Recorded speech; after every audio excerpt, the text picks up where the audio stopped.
This episode of We Like Shooting Double Tap is brought to you by Second Call Defense, Swamp Fox Optics, Black Rhino Concealment, the Sonora Desert Institute, and Patriot Patch Company. That was wonderfully done. Yeah. Welcome to We Like Shooting Double Tap, episode 157, where we answer your questions, ask a few of our own, and touch base on gun industry news. Our panel tonight is the owner of Riverside Tactical, Jeremy Fosderick, the Machine Gun Moses, Aaron Krieger's here. Our very own Nick Lynch is sitting beside me. My name is Sean Heron, and I want to welcome you to the show. Well, it's hard to do the ad read because you get in this rhythm, and then suddenly you're constantly switching the ads out. Every episode they change. So it's like when I started reading, what was it? Second Call Defense. Yeah, it was like, oh god, it was awesome because, well, mainly because I was going to make fun of you for flubbing it, and then I said tactical,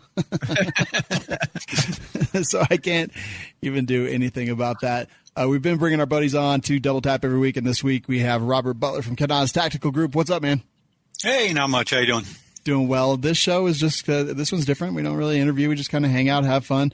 You are a cast member, so whatever you want to say, whenever you want to say it, you're down. We're going to talk about some cool stuff tonight, answer a lot of questions, and it should be cool. But before we do anything else... Yes? What up, Bob? What are they saying there? They say, dub-a-dub-dub, rub-a-dub-dub, touch my dub-dub. Did you guys see my awesome shirt? Mm-hmm. It's an IV 8888 shirt. And it's George Washington wearing a Hawaiian shirt, and I just happen to have the same Hawaiian shirt, and he's holding an AR-15, and I'm wearing it as well.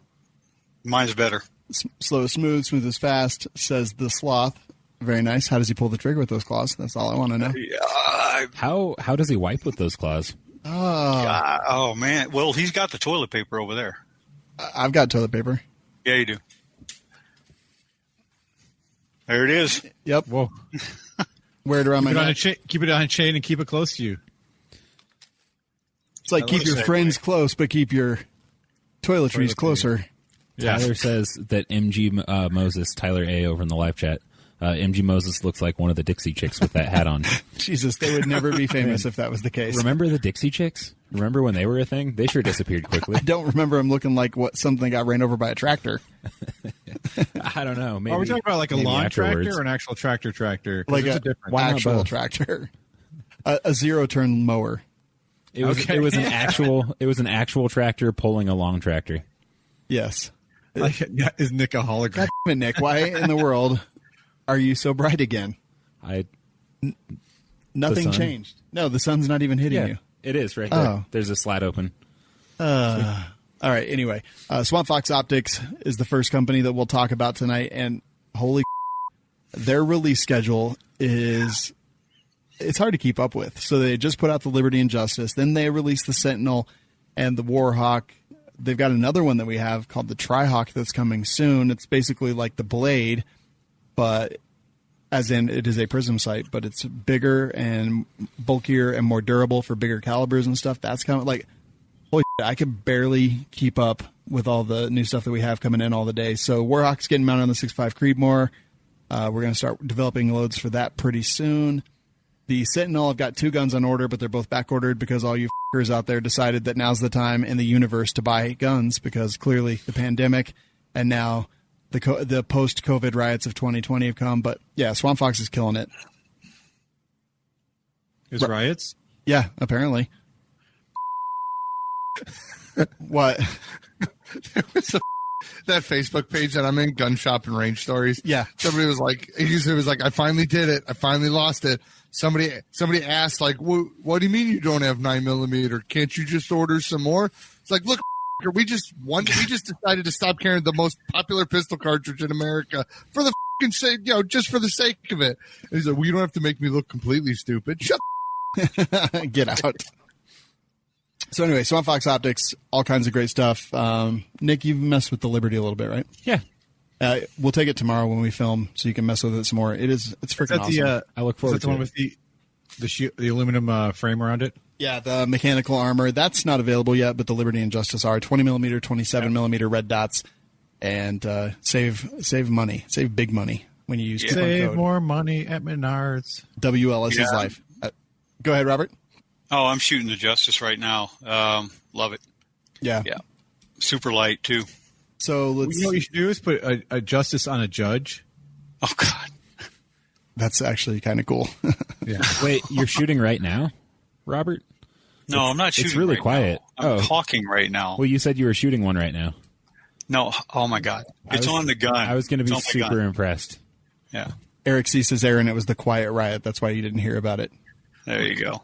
Well, they were like, "Come on, hear the noise." You know, girls rock your boys.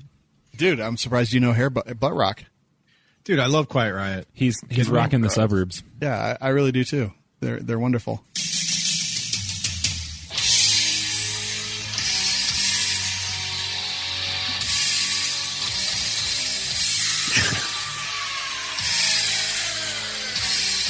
Yeah, I'm pretty sure that dude died of a drug overdose. Kevin DeBro. I was a big fan of Quiet Riot, AC/DC, and Metallica. Does that make me? But they weren't hair bands, were they? Quiet Riot was ish. Metallica definitely wasn't like- not. It wasn't like Poison or those Motley girly Crue? bands. Yeah. Don't you ever disparage Motley Crue like that again. Never heard of her. I mean, I'm sure Nick wasn't allowed to listen to that. He had to listen to like Striper. God, The PBS of metal. the Christian rock band, the hair band. Oh, What's the guy? Is it Vince Neil, right? Yeah. From Motley Crue. Yeah, he's like the fat bald guy now. Well, yeah. Not bald. I mean blonde. Yeah, fat guy. blonde. Have you seen the video of him doing "Kickstart My Heart," whatever it's called? Yeah. Pretty recently here. Yeah. Where he's just Oh, like, God. It's so terrible. Like he's just making noises. yeah, it's not even words. best video ever. It is so dumb. Hold on, let me find it. Oh God, Vince Neil Fat Mumble. Fat mumble. Okay, yeah. I'm not actually going to put it on screen because it's that good. Horse sounds. Yeah. is that good? Because the captions.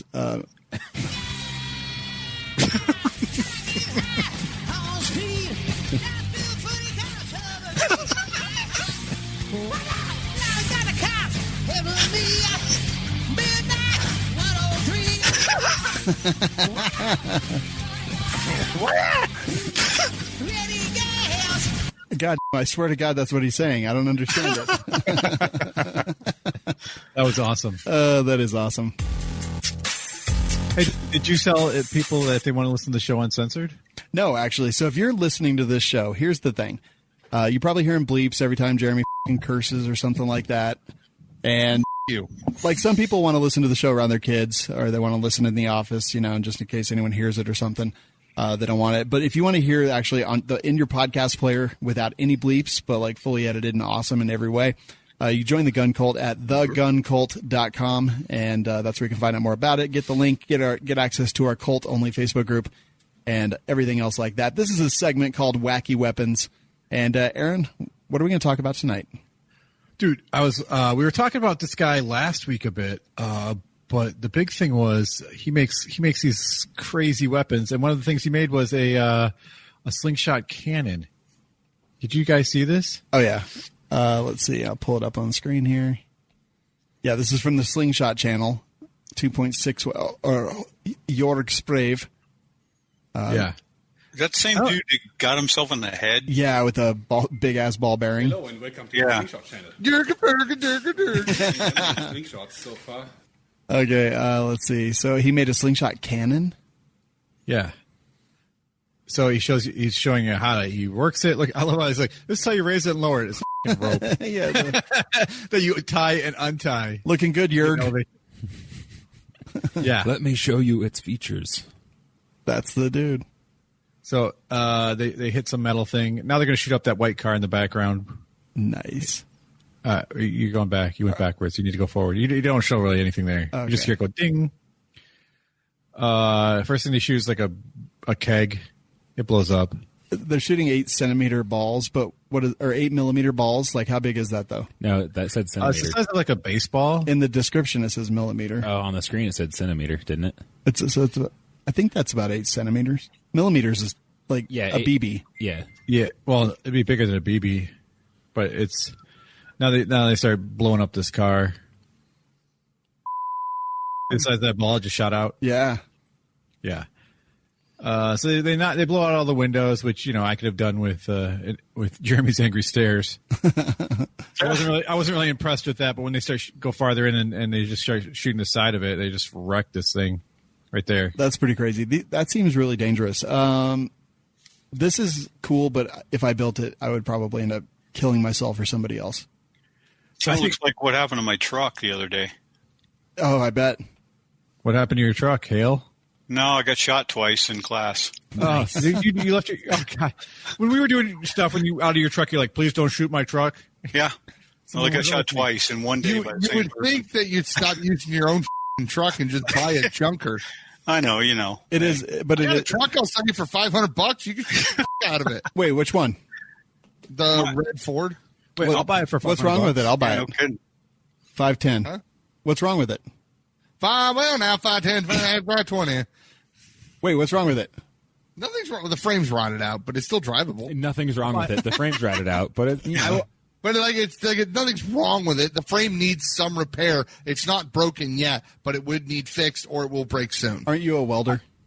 Yeah, I am. Let me sell you. With it. Let me sell you this work mule. $501. It's got scoliosis, but there's nothing wrong with it. It's just got scoliosis. Oh, Jesus.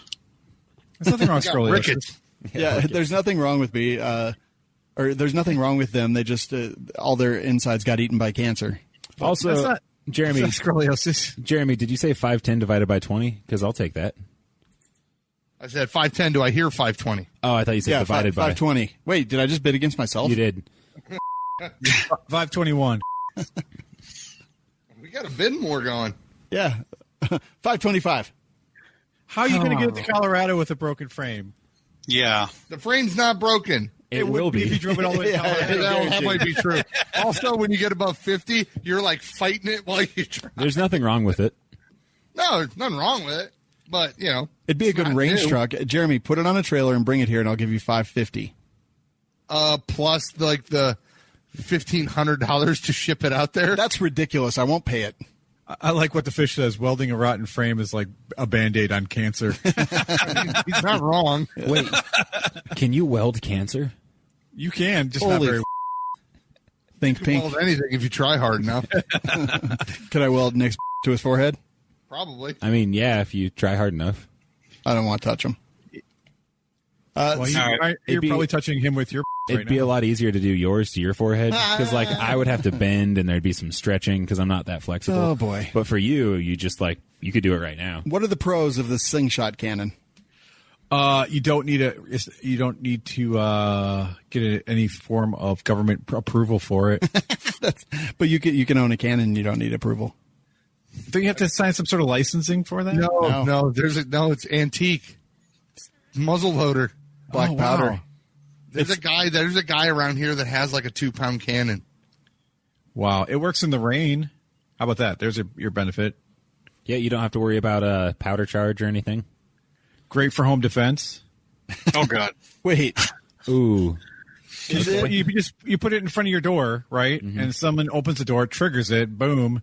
Next thing you know, they're flying off the porch with what is that? An 8-centimeter steel ball in their gut.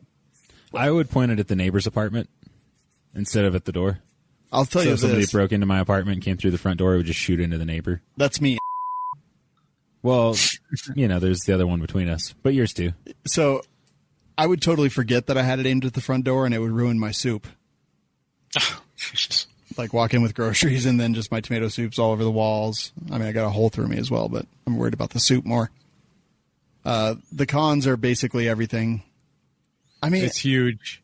It's got wagon wheels for sake. It's the size of a car. you raise and lower the elevation with a rope. It was made by some dude named Sven or whatever his name is. Jorg Sprave. Yeah, Jorg, who shot himself in the head with a ball. Yes, he did. I was looking at his. He made a machete slingshot, and he was able to was cut his awesome. arm with that. No, slingshot's going one direction, yet his arm got hit. I don't know how that happened, but I don't really trust all of his methods. I really don't. Yeah. Like, I like watching. He's one of the few people that I really like watching his videos, but I don't want to be there.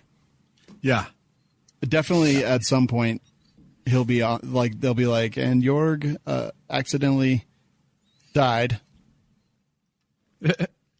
Almost like when you got javelin. He built a slingshot that would set off tannerite, and then he blew up a lawnmower. And Exactly. What were you saying, Robert? Oh, I was just saying, I remember somebody almost getting hit by a hood after a tannerite incident. That was me. Yeah, it was. I'm just waiting for the time when he shoots something and the slingshot comes back, like the rubber, and hits him in the face and it hits him so hard in the face, it will actually suck his face off. You know, like when you get hit in the eye with one of those what is that racquetball balls, and they're always like, "Yeah, it'll suck your eye out." Jesus, that sounds terrible. that sounds but that's what's going to happen to his face. That obviously happened to his hair. Yeah, it scared it right off. That hood was. I'm not even mad that it happened. I'm more mad that every single person there ran away and no one told me that there was a hood about to hit me. Dude, I was under a truck. Yeah, like I knew it was going to happen. The fucking thing lawn darts 12 feet in front of me, and I look behind me like, "Whoa, did you see that?" And there's nobody there. They're all like 50 yards back. I'm like, "Thanks for the heads up, kids." It would have been a lot cooler if it did. It wasn't even my idea. Think about the cool story we'd be able to. The cooler story, you know? Yeah, because I'd be like Lieutenant Dan with no legs. It'll suck your face right off. So yes, I do not want any builds by Jorg Sprave, but he is cool and I like him, and his YouTube channel is awesome. So go check him out. More like Jorg's brave. He is. Try that. He is brave. All right, so Black Rhino Concealment next up. Dude, I've been seeing a lot of people buy that holster that you kind of pioneered, Nick, that they have the scabbard FCS. I did not pioneer that. Well, you pioneered everybody knowing about it. I still don't have one. It is a great setup.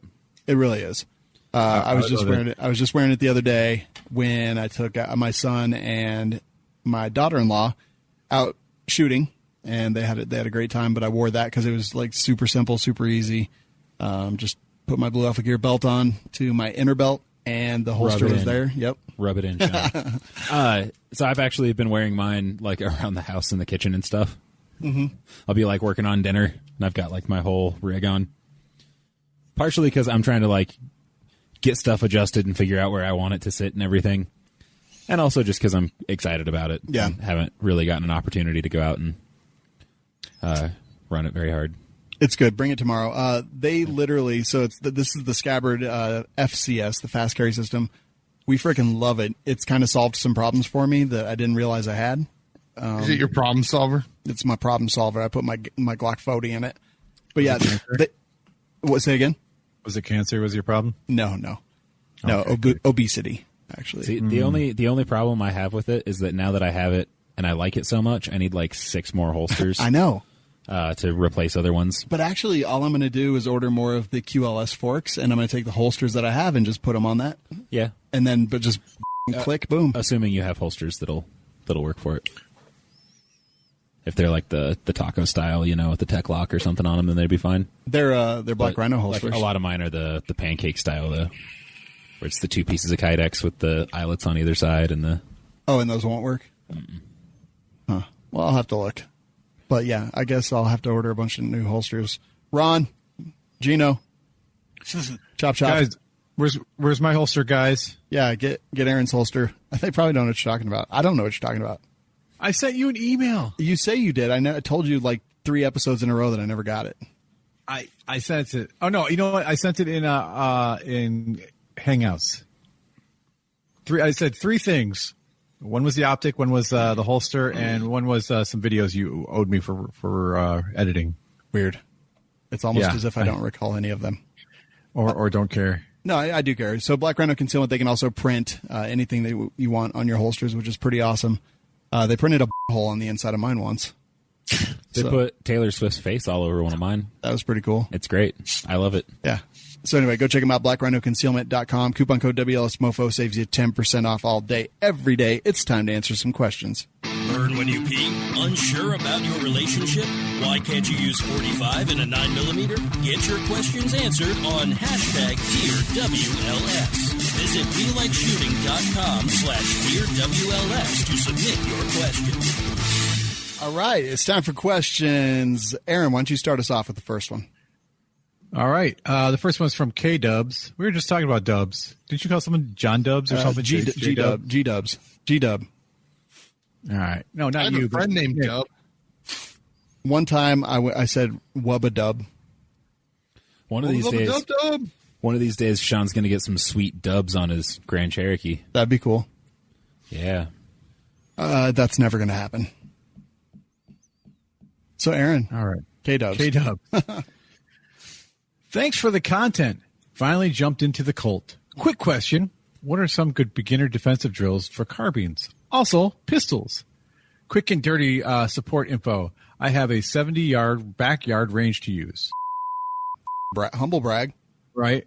My case of use is I occasionally find myself confronting trespassing hunters. They have a gun. I have guns. You know? One of those situations where bad can happen. Thanks. Okay. So use case is basically self-defense. Whatever. Defensive drills for carbines and pistols. I think actually this was kind of tailor-made for Robert. Yeah. Well, I tell you, really depends on his level of skill. I always like starting out new students with, just getting first round out of the gun first or fast, and then working exercises that kind of mix up things. I don't want you to start programming your brain into firing 2 shots and then quitting, or say fire 2 shots, transition to a next 2 shots, transition to a next 2 shots. So we kind of try to mix that up a little bit. So first things I kind of work with are first rounds out of the gun, getting yourself kind of staged, come up on the gun, make sure that you shoulder the weapon properly. First round out on target, and within defensive accurate hits, and then back yourself off, work first rounds out, and then work controlled pairs, and then we work 2 to 5 rounds per engagement. So we'll move from just kind of programming yourself into that quote double tap thing into working 2 to 5 rounds. So you don't just practice firing 2 rounds and quitting, which is pretty much what I see a lot of people doing, especially when we get down in class and a lot of the 3-gunners and some of my instructors are also guilty of this. Where they'll fire 2 rounds, stop, and then try to transition to a secondary target that may or may not exist. So I just like working on speed versus precision exercises, mix up 2 to 5 rounds per engagement, and work on first round out of the gun quick. Very nice. Pistol, same thing? Yeah, pretty much same thing, yeah. Bear traps? No bear traps, no. 18-1705 wouldn't let you do bear traps. Those are some. I highly recommend fishing hooks. Those are some great tools for the toolbox, Robert. Oh, good God. No, you did not just say that. Yeah, he did.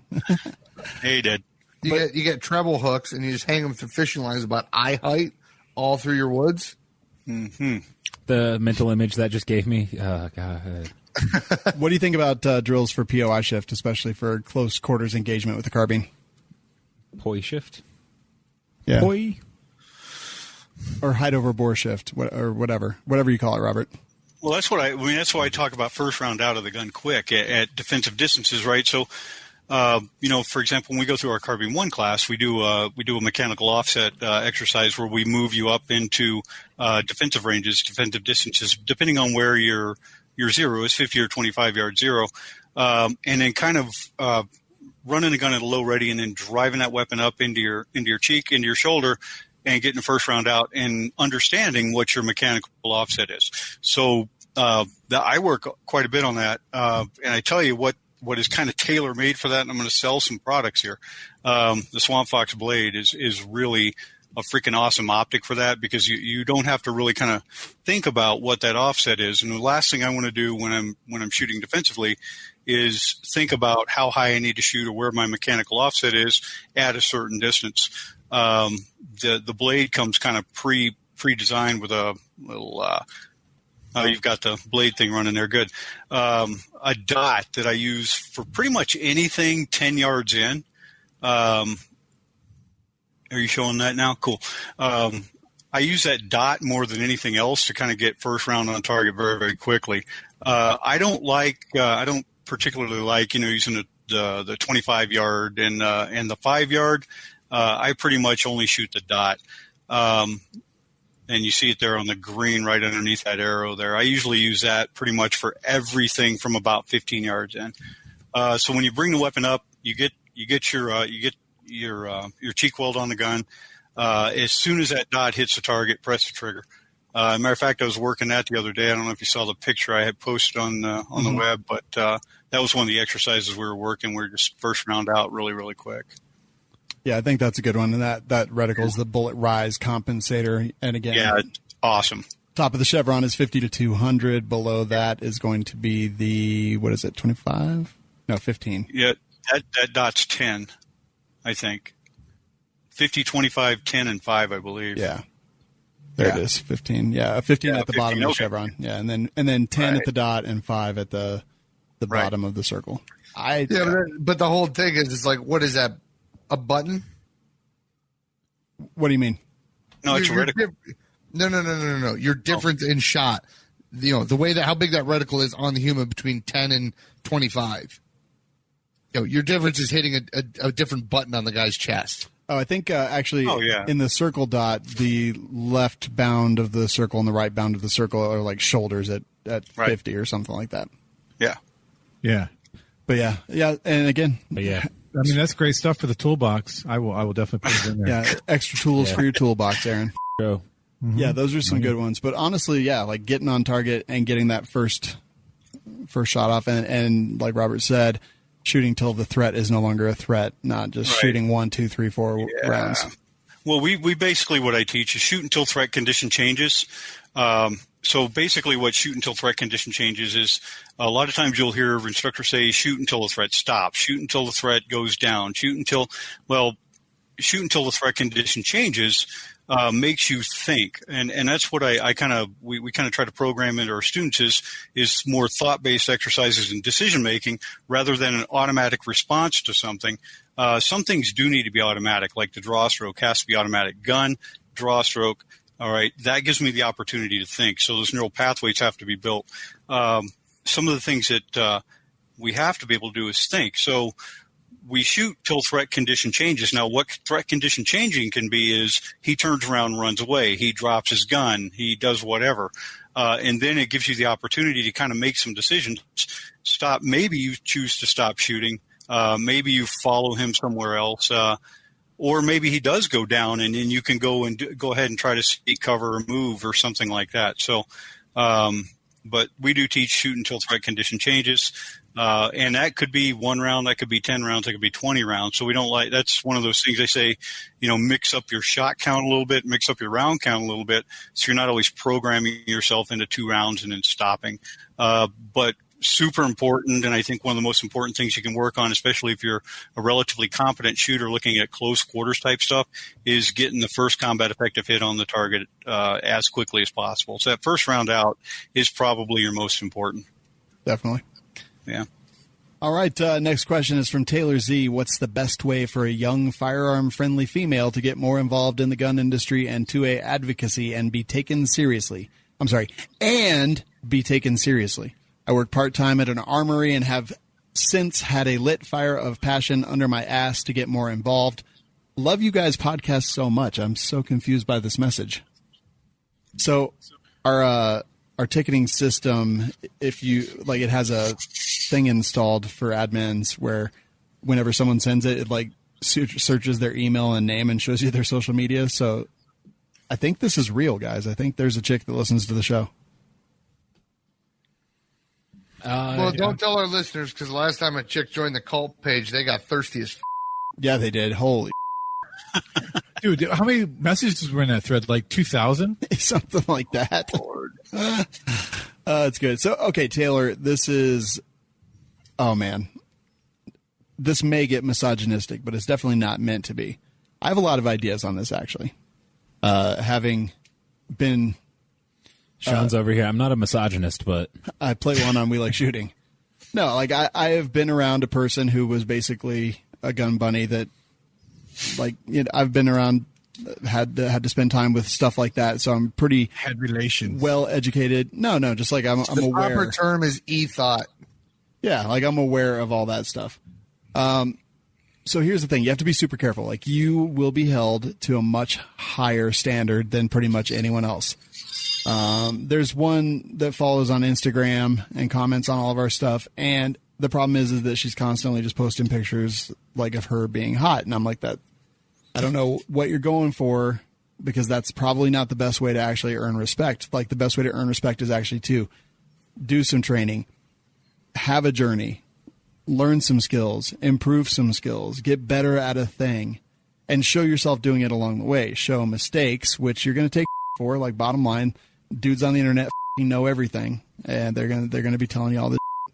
So, but I'll tell you this is like, people will love the journey as long as the journey is honest and genuine. Now, I'll tell you this right now. Like, Nick knows this well. Like, if you wear a bikini, like, you're going to get way more viewers, way more likes, follows, thumbs up, whatever, hearts, whatever it happens to be. It's absolutely going to happen. And if you want to take the easy way out, that's totally fine. Like, go do that. But if you want to do it the right way, and get out there, actually shoot, actually learn, actually train, actually listen, be humble, have fun. Like, there's nothing wrong with being a good-looking person. And I know, right? Right. Yeah. As look we at all of us know, except Jeremy. There's nothing wrong with that. But you have to have substance behind it in the gun industry, especially as a woman. And, there's some really good examples. Like, Corinne Mosier is a great example of a very strong woman that has very strong skills. Like, she's awesome. And people will respect her a lot. So do stuff like that. Like, she's definitely someone to look at and look up to, because honestly, like, there's going to be people, and mostly dudes and other chicks especially, that are always going to be like, hey, look at this, whatever. It's just going to happen. But as long as you're being honest, like, it'll resonate with people, and, show yourself shooting, show yourself learning. I think that's a huge in the thing. shower. No, Shooting in the shower. Well, I mean, I post Nick a lot posts of shower a lot of shower pictures. pics, and he gets a lot of followers from it. I like one. Yeah. Every time I post one. Don't. Roden says stay away from Terran Tactical. Also good advice. That is a good idea. Yeah. I mean, basically, it breaks down to two things. Either A, you're going to have to admit that the only thing you have to offer this world is the hole between your legs, or something else. Use one or the other. I can tell you which one Jeremy uses. Yeah. Sean's the one with the magic hole. Well, you know what? That's true too. And Nick has coins for that. I do. I have coins for that. I've seen it. Yeah. Do you use your own coins, Sean? You have an allowance that I gave you. But yeah, I mean, that's my thoughts. That's Jeremy's thoughts. Like, do you guys agree, disagree, any additions, subtractions, whatever? Yeah, it is unfair. It's unfair to a lot of women who are in the industry who are trying to break in to prove that. As a guy, do we have to prove ourselves? No, we just show up and we're like, hey, look at me shoot. Girls like, I'm attractive. But on the flip side of that, we don't have the option to go the other route. True. Well, yeah, there's a right way and an easy way. And like, honestly, this is a great opportunity for me to brag about my girlfriend. Like, Angel, she has been doing things way different than someone who looks like her could do. Like, she's gorgeous, she's beautiful, but like, she just did a thing with Faxon and with her artwork and a pistol that they did, and like, and it's awesome. And she's like using the talent that she has and not the way that she looks to do that. And I respect that so much, honestly. So I think that's a huge thing. But 2A advocacy, that's an interesting one. Like, being a female in the 2A advocate space, I think, is actually pretty easy. Just say just basically regurgitate what they say on Fox News, and you'll have 1 billion followers. Can I say something about Angel? Yeah, totally. Oh man, I tell you, I just had. I'm getting a lot of new shooters, obviously, in classes. 2 weeks ago, I had 29 students. Last weekend, I had 17 students, and a lot of them were new shooters. We had two intro courses last week, and we had 2 female shooters in each of the classes. And one of the comments was the reason that she even came to the class was the first thing that she saw on my website was Angel, with a rifle, and basically, if she can do it, I can do it, kind of thing. So I think that's the I mean, seriously, I think that speaks volumes. I mean, a strong woman out there, doing it for real and not just for the clicks and the likes and everything else, right? Like you said, the journey or whatever, she started working, a year and a half or something like that ago, did a photo shoot with us, and then I've watched her just take off, and I'm super proud of her, and I'm glad we could be a little bit of a part of that. But thanks to her, we're actually getting those females that are coming into classes and actually seeking training as opposed to, just backing out. So kudos to her. Yeah. 2A advocacy is definitely an interesting one here. And like I said, you could get 1 billion followers just by regurgitating. But honestly, like what I don't really see out here at all is females in the 2A space. Actually, that's not true. I can think of a couple examples here, but 2A advocates that are there, like maybe, I don't know. Do you guys know of any like 2A hard hitters that are out there that are like actually thinking for themselves and not just regurgitating the that they read on the Federalist or whatever it happens to be? Honestly, I don't know of that many advocates, what male about Carrie? or female, that aren't that way. Carrie seems to be she seems to be in the forefront, doing a lot of speaking engagements and stuff. Yeah. Oh, actually, Jeff said Liberty Doll. That is a good one. She's doing some critical thinking. James A says Jackie Billings from guns.com. Jackie's amazing. I don't know that she's doing a whole lot of 2A advocacy besides just like loving guns. But yeah, I mean, it's like Mosh. Oh God, no. Carolina says talent is primary in relation to the skill, as intelligence is primary in relation to a good conversation. Yeah, like I don't know. I just think there's actually not a whole lot of 2A advocates that I see out there that are honestly doing a great job, because most of them just like regurgitate the same as everybody else. Like no one's really thinking about it. So I have a cake. I have my own unique views. Yeah. No, there's some, right? Like people listen to WLS because we think about things maybe differently than a lot of other people do. And honestly, like Aaron and I argue a lot, but I think that's huge and important, because when Aaron and I argue, they're able to come down on one side or the other. And usually our side. Yeah, what do you mean our side? Like my side, your side, Jeremy? No, our us side against versus yours. you. No. I don't have a side, man. I'm just coming from my own personal opinions. Yeah. So Karen Hunter, Force Options, and maybe she does some other stuff too. She's actually, she. I don't see a whole lot of her content really anymore, but I think there's room for a 2A advocate that is a woman that doesn't just toe the conservative line. But here's the thing: is you're not going to fucking go anywhere with that. Like Liberty Doll is a pretty good example, because she's kind of does her own thing. She's got a ton of YouTube subscribers and she's getting that message out there. But yeah, there's so many that I'm just like, Jesus, have you ever had an original thought in your fucking life? Like, stop, just whatever you read on Fox News is what you're saying. And I hate that. I hate it. What about the Liberal Gun Club out in California? I don't really know much about them. Yeah, Laura, I'll try to get her on the show one of these days. She'd probably be a good guest on the main show. Yeah, I don't know. I'm not too familiar with them. I do watch, like, honestly, the people that I watch the most right now are Tim Post, I believe. Tim Cast. He's on YouTube. Tim Pool. That's it. Yeah. Like, I kind of like him a lot. He's actually very left leaning, but he looks at and he has opinions both ways. Like, he was a video that I was watching this morning. Like, he has tons of horrible things to say about Republican leadership, and I agree with most of it. But then again, the cancel culture that's on the left, he has a lot of critical things. He is actually, as I understand it, and from what I've watched, pretty much a very left-leaning dude from Chicago, in California now, but really kind of takes a good open look. And then for the exact opposite of that, far right is, oh God, I'm totally drawing a blank. What, Shapiro? No, I do love Shapiro, but I don't really watch him a whole lot. Yeah, I don't really agree with the term cancel culture. I think that's just made up. Really? Someone got canceled. Yeah, really. Really? You think? Okay. Yeah, I mean, because what? Show me examples of the cancel culture. Put the police. That's not cancel. You can't cancel the police. Cancel the police. All right. So cancel. What you're telling me is that you don't understand.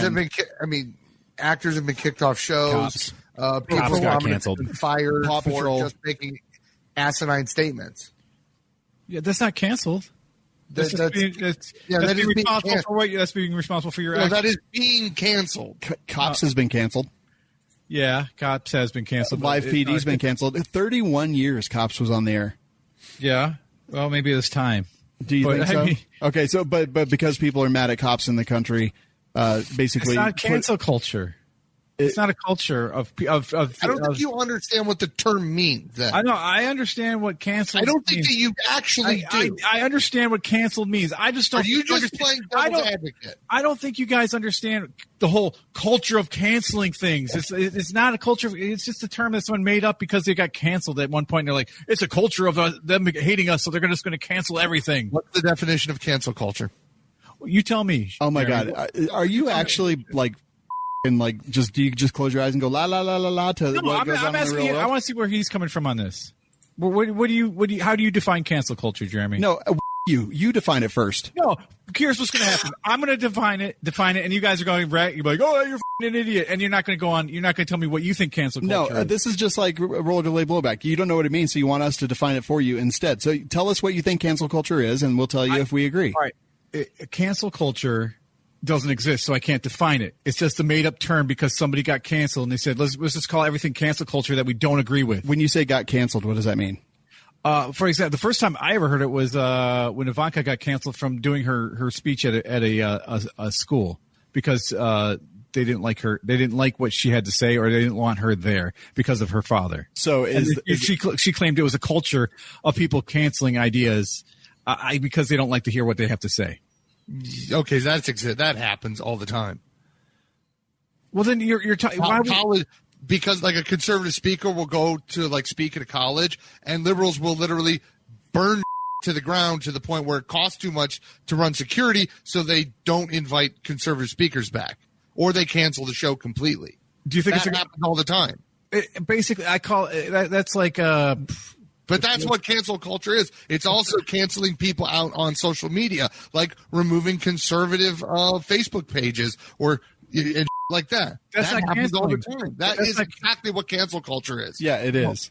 So when someone removes a Facebook page, it's not censorship; it's a cancel. Okay, what cancel culture is? Cancel culture. What cancel culture actually is? It's when people brigade together and the vocal minority basically talk to companies and they tell each other that they're going to they all go after a company, and we do it on the right as well, and it's a whole thing.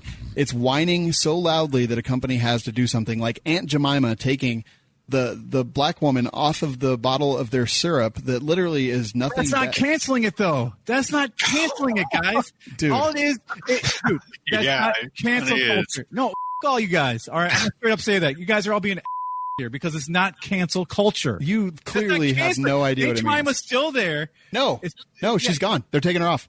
Right, but the product's still there. It's not canceled.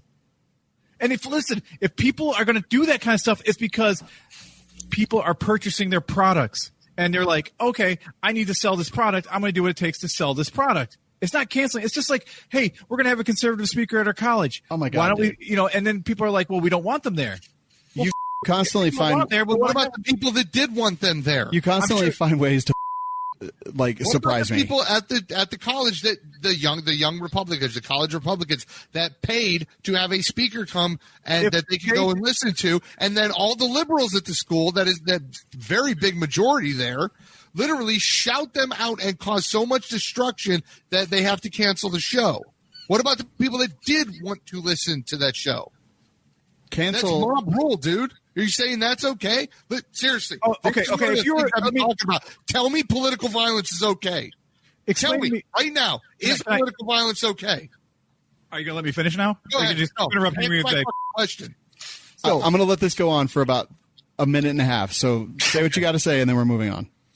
If I sell a product and no one wants to buy it, or only I'm selling it to a very niche market, I'm not going to be successful. That's not true. What the are you talking about?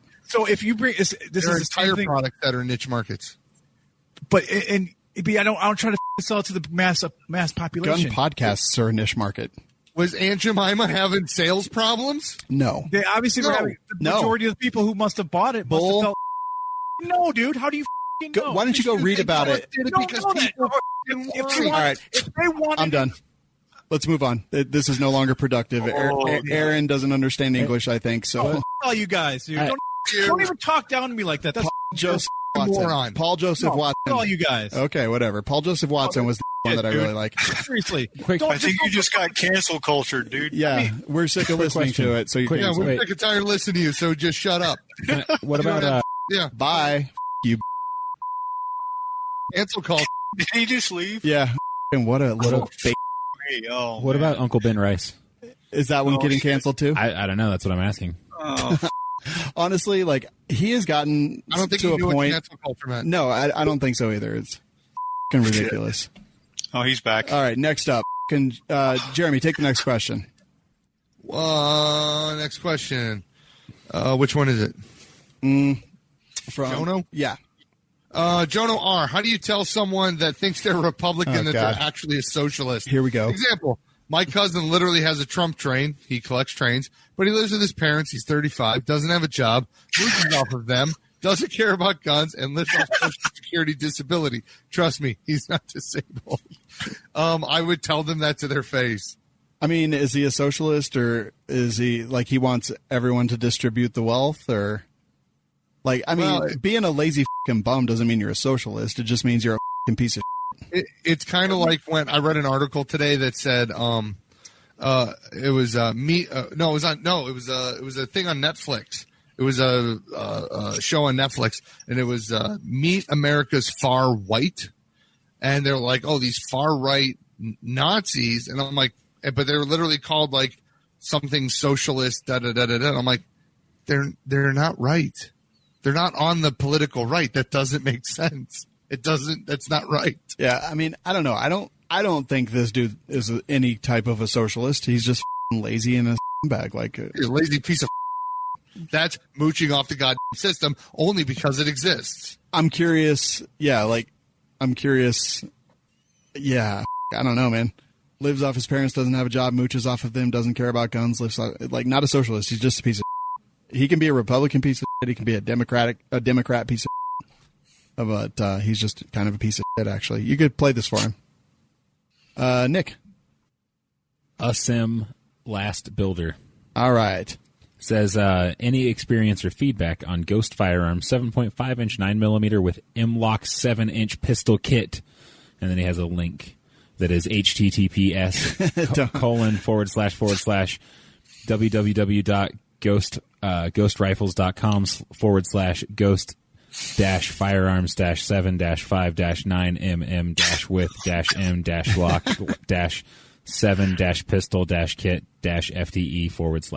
https://ghostRifles.com/ghost-firearms-7-5-9M-with-M-with-kit-with-kit-with-with. Does anyone have any experience with them?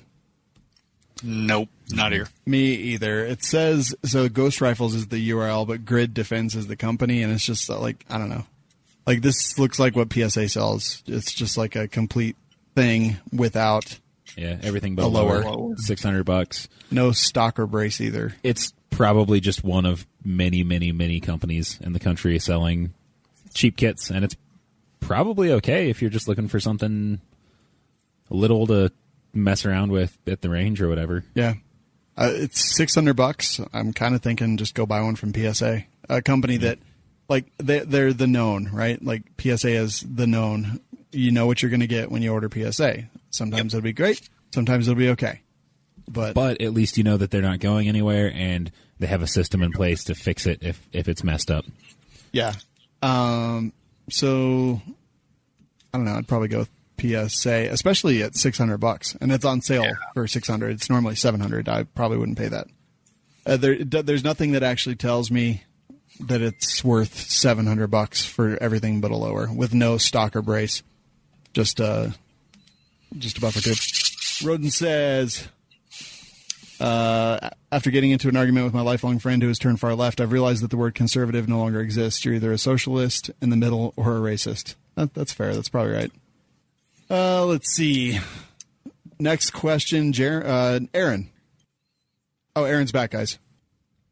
Are you talking? Let's see. Yeah, I'm just trying to find it. Is that Ryan B? Oh, yeah. Sorry.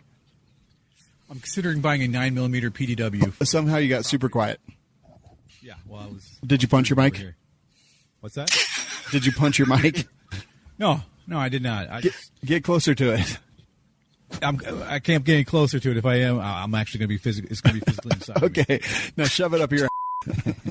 Okay, right there. I'm considering buying a PDW for home property defense. I've been eyeing the new Ruger PC Charger, but today a Charles Daly PAK-9 came up online, and I was wondering what everybody's thoughts were on the two. I know there are better guns on the market, but I like the interchangeability mags with the Glock, and I like that the PAK-9 can take Beretta mags. I've always had a soft spot for Beretta 92, so until someone realizes that the CZs are superior to it, these are the two I'm looking at.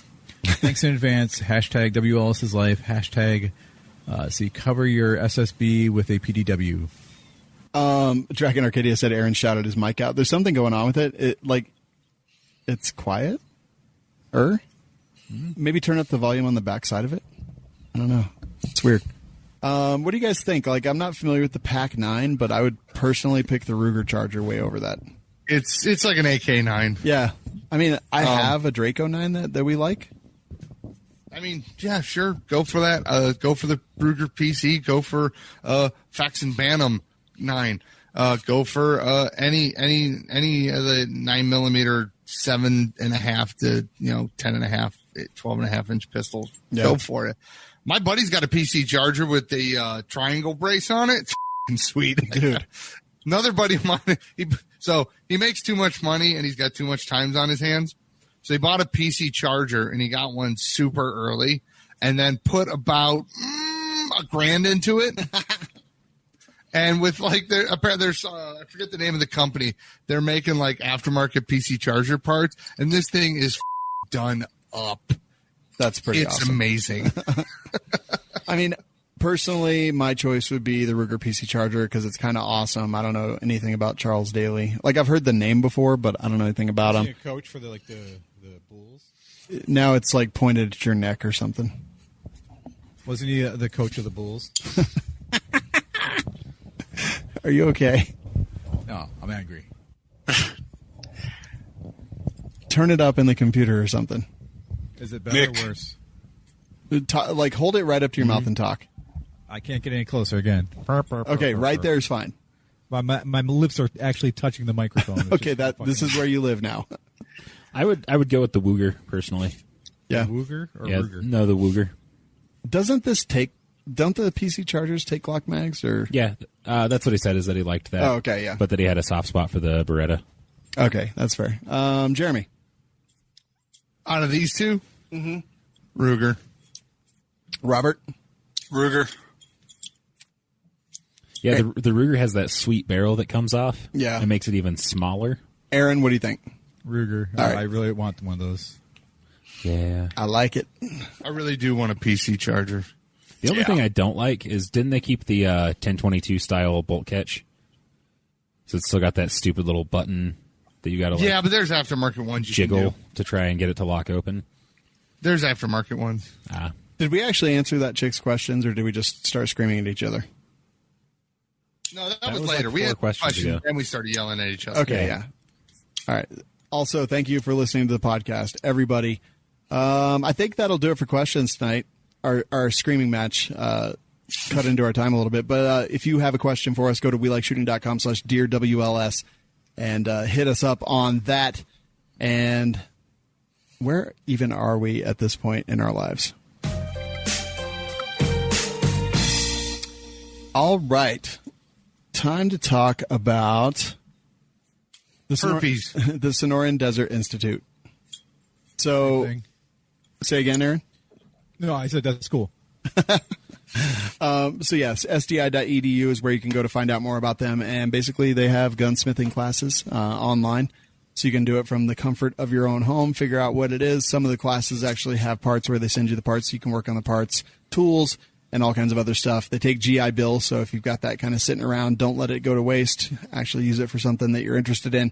and find out more at sdi.edu. It's time for Not Guns. Not guns, not gear, just the gang. Hashtag not guns. Gary said Aaron's mic needs a little blue pill. It's got a blue light. So. It does have a blue light. Oh, you're good now. Yeah, I just turned up the volume. Oh, see, that's what you needed to do. Yeah, that's what you needed to do. Next time you argue with Jeremy, just slowly turn the volume up on your mic. Like, don't actually yell or anything. Just slowly turn up the volume. It kills me that, like, just because Jeremy says it, it becomes like law for half the listeners here. Well, I think it's just people that listen to our show believe in a certain thing, and I think very often what you believe in goes against the things that they believe in. Apparently. Yeah. I mean, just looking at the comments was pissing me off, too. Yeah, well, yeah. I mean, it was like you alone and then everybody else. Yeah. But also, there are a lot of people who are like, oh, Jeremy said it, so. Yeah. Yeah. I mean, we always laugh at people who are sheep in this, like, oh, let's just don't follow the I don't leader, think be your they're own leader. sheep. I agree with, I honestly, genuinely think you're wrong on this. And I honestly, genuinely think you don't even understand what cancel culture in the zeitgeist of our culture means. Like, it's just another term to label something that you don't agree with. You know what? We should talk about the war on Christmas. No, actually, we're going to talk about Not Guns. What do you have for us this week? All right, so recently science says there's at least 31 or 36 planets with habitable possibly life forms on it. So aliens, what do you think they'll want? SSB. Done. Finished. Moving on. So let's talk about news. I think that if they actually came to take over a planet, that they would want the resources or water or slaves. There was this episode of, I think it was like either The Outer Limits, where aliens came to Earth and they wanted all the black people. And they were, seriously, there was an episode. It was they referred to it as like people of certain pigmentation. So they came to the U.S. and then everyone in the U.S. got to vote whether to send the black people off with the aliens. They didn't say what they're going to do with any of them, but like one of the things they did was they turned the Statue of Liberty to gold. To show how powerful they were, and it was a really interesting episode. So yeah, I don't know what aliens would want, but I just hope they're not here to eat us. What about that episode of The Twilight Zone, To Serve Man or Serve Mankind or whatever? You guys remember that one, right? Kind of. Like aliens. Wait, To Serve Man. Yeah, it's like food. It's a cookbook. Yeah, it's a cookbook. Yeah. I think, honestly, at this point, I don't even want to be on this planet anymore, so I don't need to see why aliens would want it. There you go. I could just see aliens showing up and they'd be like, oh, we got the plague. Yeah, they'd be like, oh, they're taking the black lady off of syrup bottles. This place is crazy. Yeah. They're like, this place is filled with cancel culture. I'm out of here. Yeah, exactly. Dumb. What if aliens showed up, but they were like, they'd gone full idiocracy. So like once upon a time, they'd been really smart, but they weren't. Like in the trip that it took to get here, they'd become really dumb. So like Wall-E? Yeah. They've been living among the stars. Everything's automated. They don't even have to think about it. They're all like just fat, stupid pieces of Or, we'd probably stick them in Michigan and never think about it again. What's the... I think that's more of a Florida thing. They'd be dead in Detroit in a weekend. What was the name of the movie? 9. District 9. Yeah. Oh yeah, that's would it a be great like movie. District 9? What do they call those things? I don't Prawns. remember. Bugs or Prawns. prawns. Yeah. Prawns. Yeah. Prawn. Yeah, that's a pretty good one. But, Robert, I mean, what? oh, go ahead. Go ahead. Would it be Jeremy. like V, where we like welcome them and they're like, oh yeah, it was good shit, and then they end up eating us because they're lizard people? Yeah, Jeremy, what do you think?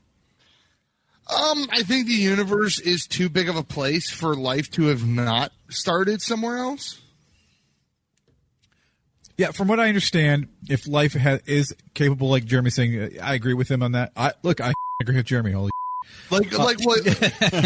theoretically, every star could have a planet within the median zone where it's, within a median zone where it's warm enough to support life. I mean, like Theoretically, Carbon they based could, life. but they Because don't. no, it doesn't have to be carbon based. But I want to point out they don't, though. Like, right. But very theoretically, there is a potential possibility that it could. It just like if you took a planet and moved not be it a hunk of rock so there. that it right.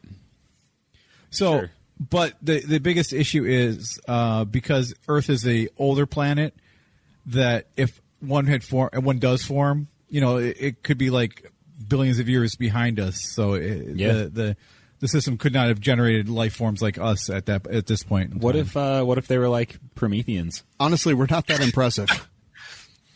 And No. We're actually, we think we're not that impressive. But have you ever read a short?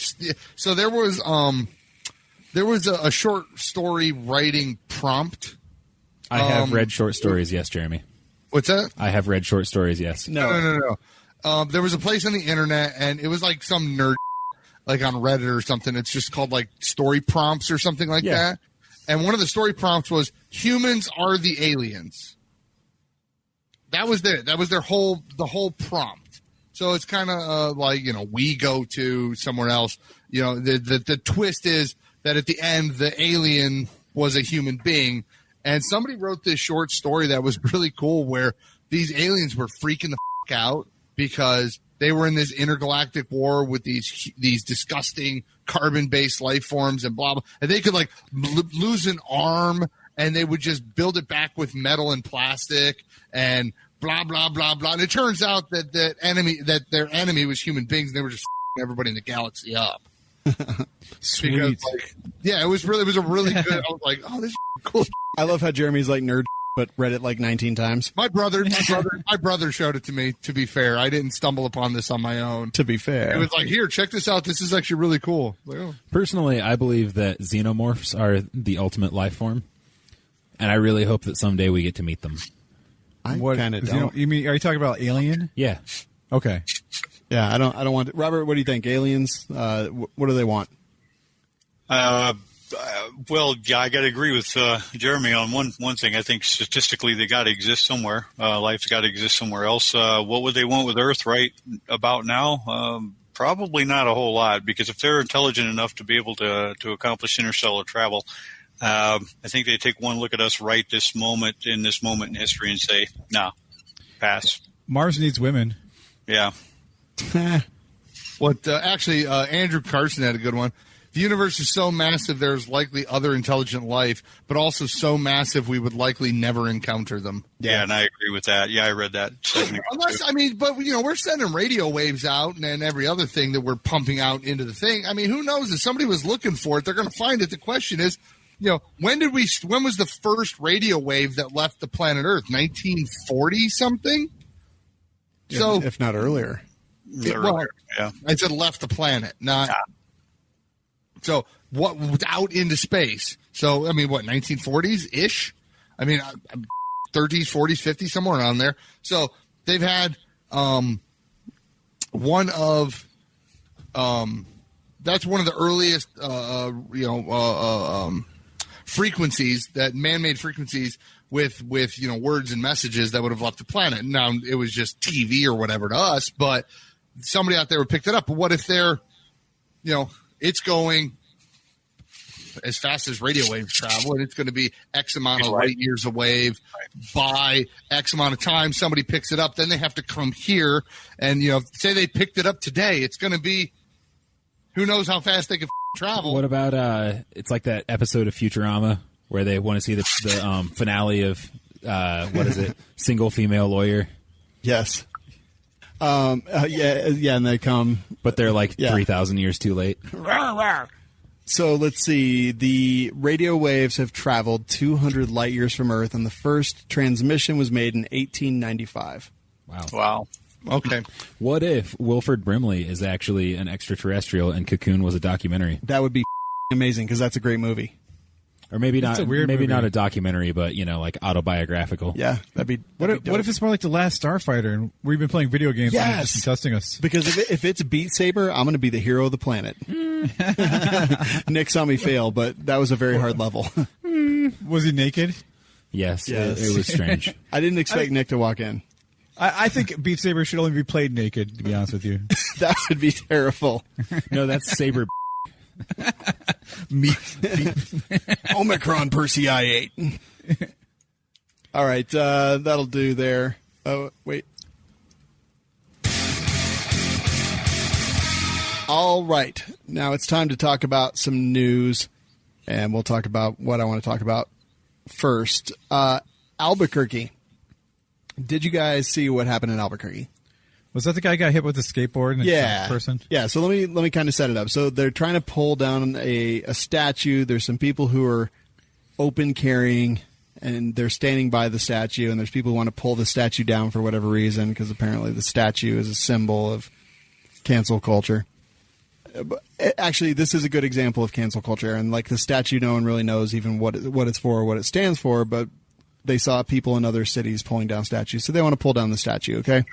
It's not racist. It's an American Indian. Okay. So Maybe it is racist. I don't know. I mean, I don't know. I don't really want to have this argument, but go ahead. Continue. But I mean, this is what when I refer to cancel culture, this is the kind of thing that it is. All right, so there's a guy. So there's those people there. They're called like they're like threepers basically, and they're up on there. Eventually, the people get them off of the statues, and they start hitting it with a pickaxe and pulling it with ropes and chains and whatnot.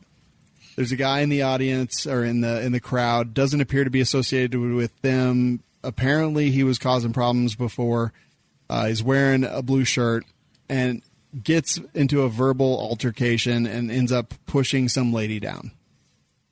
Realizes that it's a bad thing. There's some pushing and shoving, and he starts to leave the scene and walk away. Starts to go away. People pursue him, and at some point, I heard that maybe he pepper sprayed. I'm not 100% sure. But they're following down the street, get his license plate, whatever. It continues to escalate. He's moving down the street, and I'm not saying he's innocent. I'm not saying he's guilty of anything. I'm not saying anyone's right, anyone's wrong. I'm just trying to talk about the specific facts because more is going to come out about this, and I don't want to jump the gun and back the wrong pony here. So he's moving down the street. Eventually, he gets jumped by two people. Another dude, I believe, screams, kill him. They're like screaming, get his license plate, kill him, f*** you, things like that. Dude grabs a skateboard, runs up. The dude's already being assaulted by two people. The dude with the skateboard runs up, hits him in the head. Blue shirt guy draws his firearm, 4 shots. Dude with the skateboard goes down. Blue guy keeps backing up, moving away from the situation. People are clearly losing their f***ing minds right now.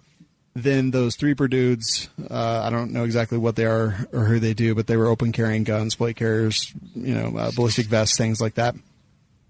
They surround him so that no one can come attack him more. Even though he just shot a dude, I highly doubt anyone's going to f***ing up and go after him. And then cops show the people there's like a dude wearing a f***ing snowboarding helmet and goggles, and they start rendering medical aid to the dude who's been shot. Looks like he has a shot in the left collarbone and also a penetrating wound to the abdomen area in his back. And they're doing it. The dude in the blue sitting there, he's not trying to leave. He's not trying to escape. He's rubbing his head. I don't know if it's because he's stressed or because he got hit with a skateboard. Someone said he had a knife. I'm about to cover that in detail. He did not have a knife. So it's a f***ing crazy situation. SWAT shows up. They surround the dude on the ground. They take all the threepers and the dude in the blue shirt into custody, handcuff them, all that good stuff. That's where the whole toilet paper and tinfoil thing originated. I still don't know what it is. I'm going to put it up on screen. I'm going to play it. For the audio podcast people, I apologize. I'll play this whole video on our Facebook page. You can go check it out there. But listening to it adds something. I listened to it without watching it previously, and I think that it actually does add something to it. So I'm going to go ahead and throw it on the screen here, and we're going to kind of listen to it go down. All right, they're chasing him down the street. He's backing up.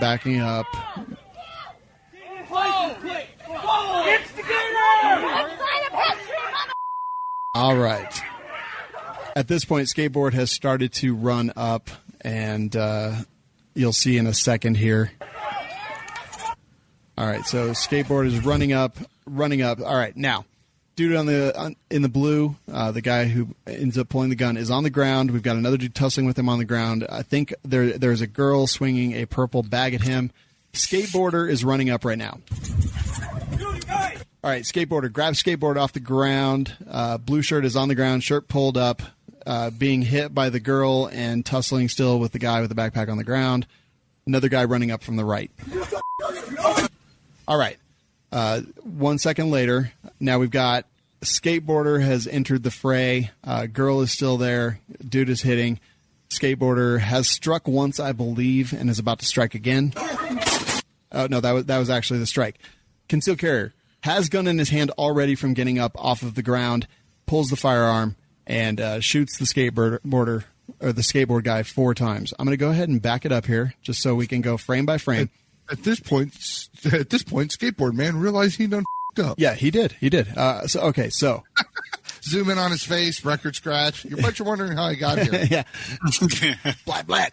All right. Now, as you come up, you'll see blue shirt in his right hand. He does have a firearm. He is on his knees on the pavement, getting up, still tussling with player 1 and player 2. Player 3 with the skateboard is there. All right. He is coming up. He still has his gun in his right hand. His back is to the camera. He turns, gun clearly in his right hand, not shooting yet, but still tussling and being hit by the woman from behind. Skateboarder, truck side down, skateboard above head, left foot off ground to get extra oomph in his swing. And left foot comes down. It's just like throwing a punch, right? Coming down truck side on the guy's head, bam, right in the head. You can see his gun in his right hand.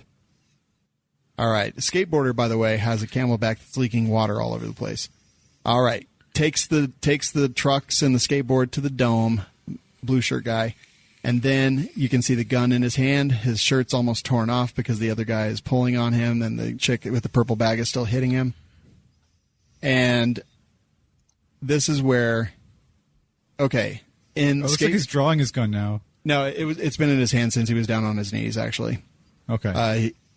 But he didn't use it against the other 2 people. He used it when he got beat in the head by skateboard dude. People are saying that skateboard dude has a knife in his left hand. He doesn't. It's his eyeglasses, and I'll show you here. So he's holding the lenses. Nick, can you hand me your glasses? So he's holding the lenses in his hand, and the arms of the glasses are going up vertically. So he's just holding his glasses. Like out away from his knuckles. Yeah, so he's just holding his glasses, and I'll prove it here in just a second. Guy starts to bear on him with the firearm, and I got to say, honestly, it's not a bad presentation. I realize that somebody gets shot here. I'm trying to look at it from all angles here, and Robert, I'm definitely going to go to you for some feedback here in a second. Gets the gun. Skateboard guy realizes he has a gun right here. Guy literally almost in a modified Sewell position. He's about to press out. Mm-hmm. He's about to press out. We're about to see the flash of the first shot here. You can still see the glasses in the dude's hands. Boom. Wow. First shot goes off. Brass coming out. Okay. One there. Building his grip. Skateboard guy knows that everything's gone terribly wrong. Another shot. And the guy's built his grip. Moving backwards. Everyone else is panicking. Watch the guy's skateboarder's left hand in just 1 or 2 frames. Boom. See under ABQ raw? Eyeglasses. Eyeglasses in his left hand. That doesn't matter because he still assaulted him with a deadly weapon. Dude felt like he was in danger for his life. I support that. But let's not perpetuate like something that's wrong. It's not a knife. I understand. I thought it was a knife too. I perpetuated that until I took a closer look. It's glasses. And I want everyone to stop saying there's a knife because there's not a knife. The skateboard is enough. That's not a knife. Yeah, the skateboard is enough. So you can see clearly that it's glasses. He goes down. He's been shot multiple times. Shot in the butt. Glasses go down. No, I don't think in the butt. Glasses go down. His CamelBak spills water all over the place. In one frame here, you can see the glasses sitting on the ground. I tracked him all the way through. So there's glasses on the ground. Tracked both of his hands. Doesn't appear to be a knife anywhere in the situation. And I've gone through it frame by frame, zoomed in as far as I possibly could. Shooter now is on one knee in the middle of the street. At one point, there were death threats leveled. People were screaming, "Kill him! Kill him!" Holding his head. Yeah, he's holding. He just got beamed by a skateboard. So, and at that point, he hadn't shot yet. It wasn't until he got hit. So now they actually start rendering aid. They're exposing him. I sped this up just because, yeah, people still screaming at him. He's been surrounded by the civil guard or whatever it's called. They're holding people back.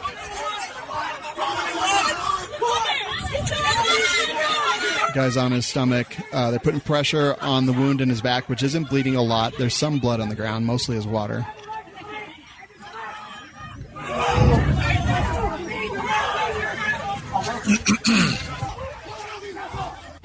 I like how if you... All right, stop right there. Wait, stop, Sean. I'm trying. Okay. And this is really important, too, is everything went out the window when they went to render aid. All their just got screwed on the... just thrown on the ground. Yeah. So, I mean, it was like... It's a lot of people think I'll just pull this out of my bag. I'll pull this out of my bag. That they didn't bother to put gloves on. You can see the gloves on the ground. Yeah, the one lady has gloves on, but one glove on. One glove. Yeah, I mean, everyone, people think, oh, I'll have time to I know where my everything is. No, it's just quick as, it's like you just get everything out. But so it's important to know where you're at. So one of the dude with the snowboard helmet and goggles on, who was kind of rendering aid, but also kind of not rendering aid, he starts screaming once he hears the police.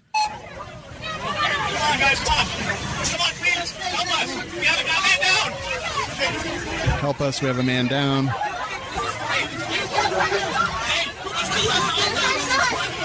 at this hard with a Red Cross helmet. Yeah, that's the dude I'm talking about. All right, so they start pushing everyone back, and their medics start rendering aid.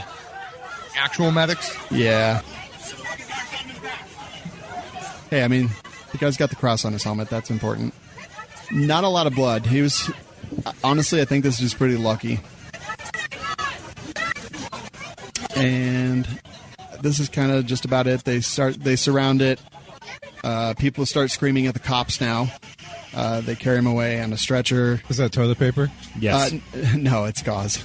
I don't know if they started stuff around that guy's neck. I don't know if they packed a wound or not, but they've got about 12 feet of gauze coming out. Okay. Boy, sorry, that took a little while, and I apologize, but I think it's important to go here. You should apologize. Yeah. Apologize to me. Bitch. Now, the mayor has condemned... Apologize to me. The mayor has condemned the guy in blue. Said we're not going to put up with this and we're going to pursue it. Like lots of. So I'm going to do an ad read right here, but only because I think it's important. Like this dude, apparently he didn't have a concealed carry permit, which is going to be a problem for him. But yeah, dude, that's going to make his life much, much worse than it already would be. I mean, in Colorado it's a misdemeanor, but Right. yeah, I mean, like the whole thing, like this dude, like this is some George Zimmerman. He may have pursued aggression and then tried to escape the situation, and then it went wrong, and he used a firearm in self-defense.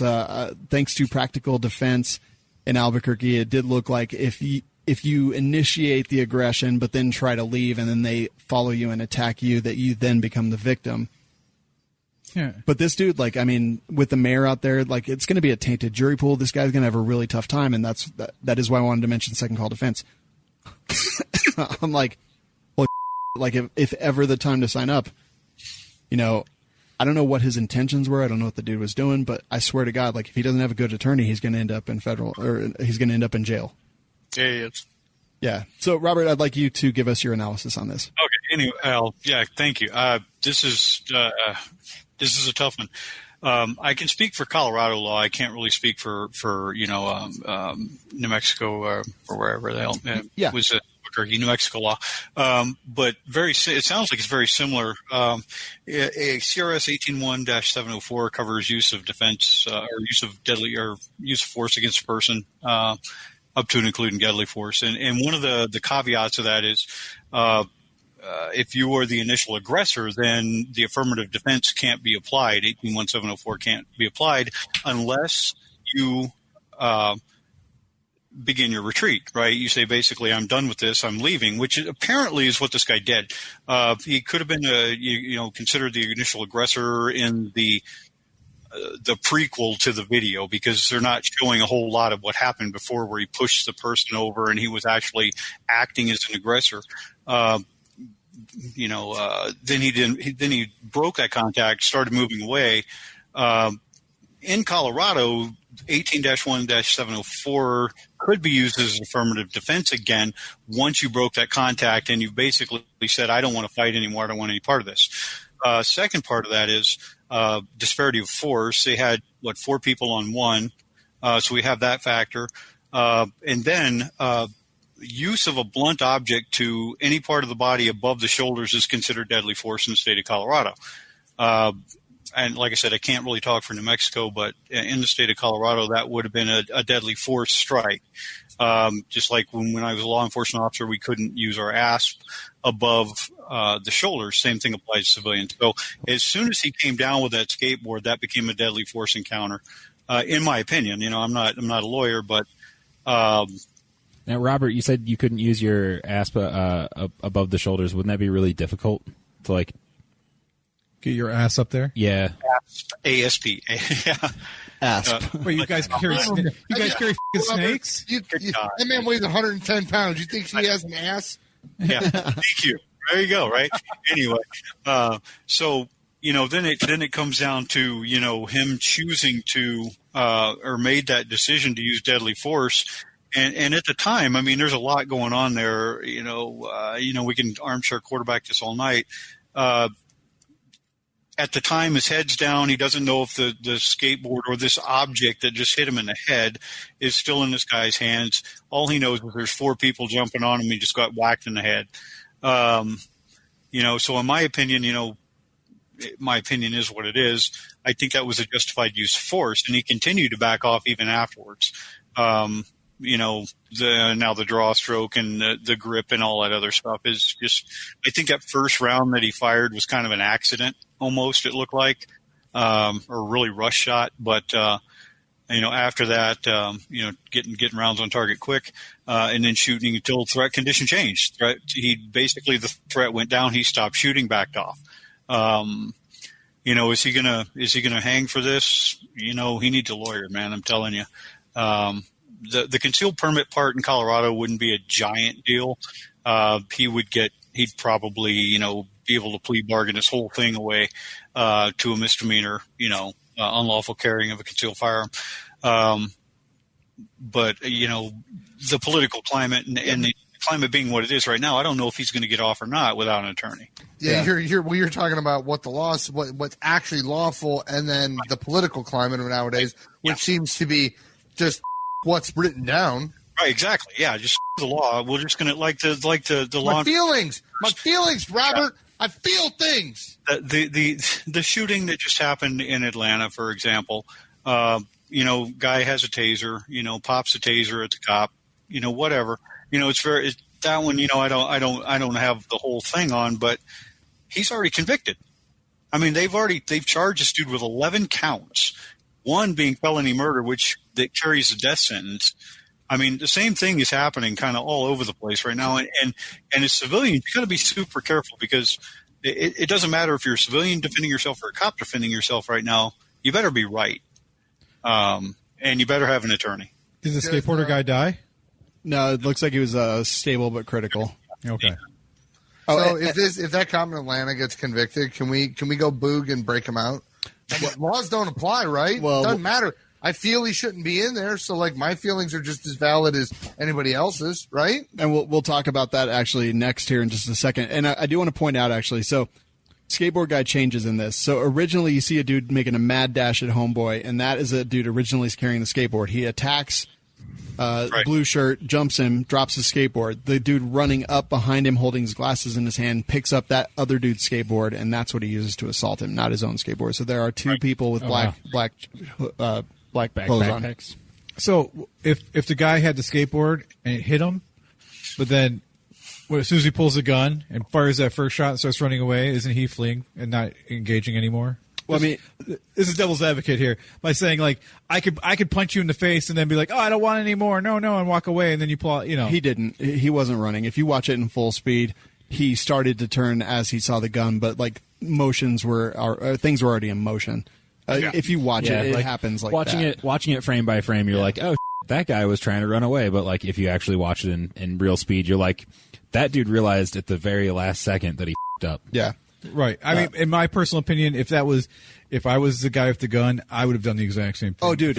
Yeah, You know, same. I mean, you have a crowd of people chasing you and hitting you and attacking you. I would be in fear for my life. Oh, without question. Yeah. You get hit like that. Like I absolutely feel like my life is in danger. However, I always got to throw this caveat. However, I would personally hope that I would not put myself in a situation where that, There you go. that's the biggest issue is he put himself there by going there, pushing and shoving someone, and then. Okay, so let's talk about that real quick. Like he had just as much right to be there as other people. He did. Other people are screaming about one thing. Doesn't he have the right to scream about the other? He totally does. He doesn't have the right to lay hands on people, though. Well, what if they laid hands first? there was a little bit of pushing back and forth. Control Pew just said, "Did you see any of the preceding video where he's being pushed backwards by the girl who got tossed on the floor?" Yes, absolutely. I've watched the entire video. This is the first time I saw this video. Yeah, I've watched the entire thing multiple times to the point where I went through it frame by frame for a very long time to edit video for my medical class this weekend, actually, because this will absolutely be used in it because it's a clinic in what not to do. So yeah, it's if I was guy in blue shirt, regardless of his previous transgressions, he had reasonable expectation that his life is in danger at this point. And I would have probably done the exact same thing. You get hit in the head, you don't know what it is. You don't know it's a skateboard. You just know that you just got cranked in the face by something, and you see the dude stand. I found it interesting. He already had his gun out. Yeah. And had not engaged until he took that hit to the head. And I gotta wonder. I mean, it might have been like, hey, I have a gun, back the up. Yeah, like it could have been. I think there are a couple things going on there. Like, one, his shirt's getting ripped off, exposing the firearm. Two, like he gets up and he's kind of facing away and like spinning around. Yep. And then that guy hits him and he brings the gun up and shoots. So, I mean, he didn't really have like the opportunity until he got hit. Yeah, and he had just been WWE tackled like in the road. So I'm trying to see, does he have his gun out here? Okay, I found the point where he draws his gun. I'm going to throw it up on screen right now. I found the specific moment when he draws his gun. He's on the ground. Dude is on his back. It looks like the scarf that he was wearing is covering his face and his eyes. That is when he's drawing the gun. Do you guys see it? Mm-hmm. So let's see. From this point on, he is drawing the gun, being punched in the back of the head and the back by the woman. The guy has his shirt and is yanking it off. Woman hits him again. He's still got the gun out. Crank in the head. Gun is still pointed down. And boom, that's when it comes up. Yeah, and that's where I say I think that first shot he fired was actually not – it may not have been an intentional shot because you look at the recoil of the weapon itself. It almost looked like he almost didn't mean to shoot it. It's like 70 degrees or something that muzzle climbs. Yeah, that guy's lucky to get shot in the head the first shot. Yeah.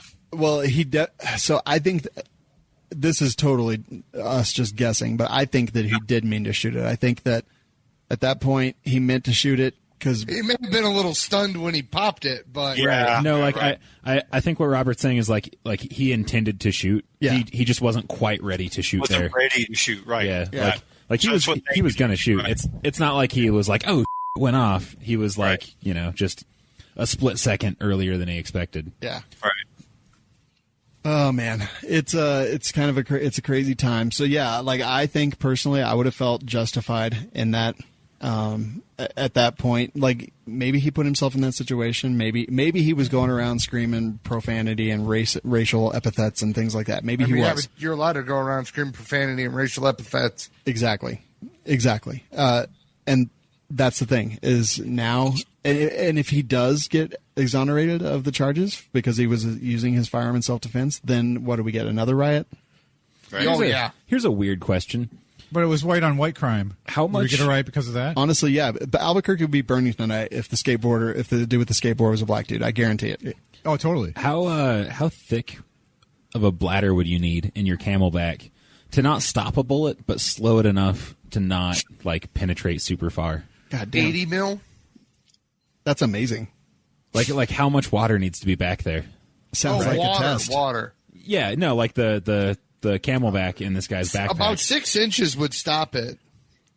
Okay, so what's Completely. also what's really interesting? So what is that? Like 2 full bladders? Maybe. We should test that. You should test that. Yeah, Nick, you wear all the CamelBaks and I'll shoot you. Yeah, and I'm not talking like stop the bullet. I'm talking like just slow it enough that it doesn't penetrate Like vitals, 6 inches, it would probably stop it completely, is my guess. What I'm surprised about is the police were there. You know, like they were there. Why, when they saw this happening, they should have gotten there instead of waiting for the shots to happen. If they see a guy being attacked by a crowd of people and there's an entire heavily armed SWAT force there, they should. Yeah, I don't think that's actually the case. So I've watched multiple angles of this, and so there's a dude who's using a pickaxe on the statue, and the handle of the pickaxe just shatters into 1,000 pieces. And there's from over his shoulder watching all of this happen, and it just seems like it's just like 4 or 5 people kind of tussling a little bit. Man, I will say, if they were not on the scene, they did get on the scene fairly quickly, and it looked like they had control of it fairly quickly. Yeah. Also, those militia dudes, like, good on them too. It seems like they did a good job of getting over there. I agree, and trying to take control and de-escalate a little bit. They may or may not be bags. I don't really know. I just like the dude with the foil covered thing on a chain. Like, I have no idea if they're cool dudes or not. Yeah, me either. But I bet them being there stopped more people from getting shot. I think I actually agree with you. I too thought that they kind of did a good job, and they're like holding everyone back and like doing whatever. They never raised a firearm at anybody. I was like, "Fucking good job, boys." And they were not screaming at anyone. They were just like, "Stop! Nope. Cops will be here soon." Yeah, I don't know, man. I think it boils down to the fact that everyone hates the police until they need them. Then they're saviors of the situation. Yeah. Yeah. I agree. Yeah. Okay, so 2 things real quick here. Sign up for Second Call Defense because seriously, like this happened in seconds. Like literally, from the time he shoved her to the time that he was pointing his gun at another human being was like 10 seconds. It's outrageous how fast it happens. We like shooting.com/SCD. And we mentioned the Rayshad, whatever it was in Atlanta. We screamed at each other about this, I think, on Monday. What did I say what I said? I don't remember if I said it Monday or not. Yeah, the most you did. The most ironic part of that whole thing. Yeah. What? The most ironic part of the Atlanta Rayshad Brooke thing is if they would have just choked him out, he probably would have lived. Oh yeah, you did say that. You said that, yeah. So I can remember. Going on in Atlanta right now. So basically, the cops got fired that shot him, even though he had pulled the taser and shot it at him. We screamed about this on the Monday show. Go listen to it when it releases tomorrow. But it says there's a tweet going out. As of right now, all zones 1 through 6 in Atlanta PD are not answering calls. Sheriff's office has said no to mayor. GSP is only handling crashes. Corrections officers from jail being forced to answer 911 calls. Mayor is freaking out. And that's after a tweet from Atlanta saying, no, we're having an unusual number of call outs. But yeah, so like, honestly, this is going to happen more and more and more and more and more. Corona, man. It's a horrible thing. They got the blue flu. They must have Corona. Just everybody got sick. No, I think they're just sick of it. Like, wait, but was there like a police ball 2 weeks ago or something? Because they probably all got exposed there. Oh, maybe. Yeah. I don't know. Then, well, they all have to be in the same locker room together, so it's very easy to get it that way. I mean, why not? Why freaking not? Let's see. Where are we at? So 3/4 of Atlanta police. Let's talk about that. Yeah. Well, it sounds like zones 1 through 6, all of them are no longer answering calls. And from what I understand, state police aren't refused to go in there as well. And the sheriff's department has also told the mayor to get Good. And this is because that guy shot that guy in the back, and they arrested him for it. You can frame it that way if you want to get into another screaming match. No, but I mean, Yes. he did shoot him in the back, right? screaming match. I mean, whether you agree with it or not, like the dude took the taser from the cop and fired at the cops. And they used lethal force against him. Oh, actually, this is a great. What's the range on a taser? He was pointing it at them when he got shot. What's the Aaron, range on a taser? not right now. I just want to know. I'm asking a question. We're talking about that was last week. We're talking about right now. We're talking about something else. So what do we think? Why can't I ask the question? Because I'm not interested. I am. We're already running long. A product expert here. Robert, are you a product expert on tasers? I'm taser certified. It's anywhere between 15 and 25 feet on an X26P. Okay. There you go. And the guy was 18 feet away, so he was within range. That's all I need to know. Yeah, it's between realistically, you're 20 feet's a good shot if you can hit him with it. All right. So now we're seeing the repercussions of that. Atlanta cops are saying F off. What do we think is going to happen? This is going on literally right now when we're recording this on Wednesday night. Like, what do we think is going to happen? Do we think that everything's going to be just fine? Do we think we're going to see a rise in crime? Like, I don't, Aaron, I'll start with you. I think there'll be a spike in crime.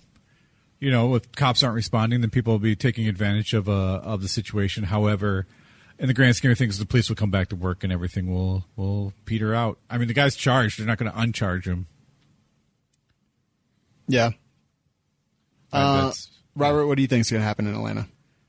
Well, the blue flu thing is a real deal. I mean, you know, I'll call out a bad cop when I see one. As a matter of fact, I got fired for calling out a bad cop, and then once he cost the state of Colorado $500,000, I got asked to come back and said no. But at any rate, so I'll call out a bad shoot when I see one. You take something off a belt and use it against the officer, you're going to get shot. As far as what's going to happen on that particular case, and any more of the way the police are being treated, like them or hate them, you know, call me jackbooted thug if you want, I don't care. I'm not going out there because I can't do my job anymore, right? Because every decision I make is wrong, regardless of what that decision is. So, I see more and more officers walking off the job, not coming back until, you know, something changes. You know, as far as crime goes, you're going to want those cops, and they're not going to be there for you. So you better be ready to defend yourself. Yeah. Jeremy? As long as the cops don't show up after I have to start shooting people, like, I don't care. Nick? Yes. All right. I just don't not show up, and then when I kill some, then show up and start yelling at me. Like, I don't want to deal with it. You weren't here. I took care of it. Shut the up.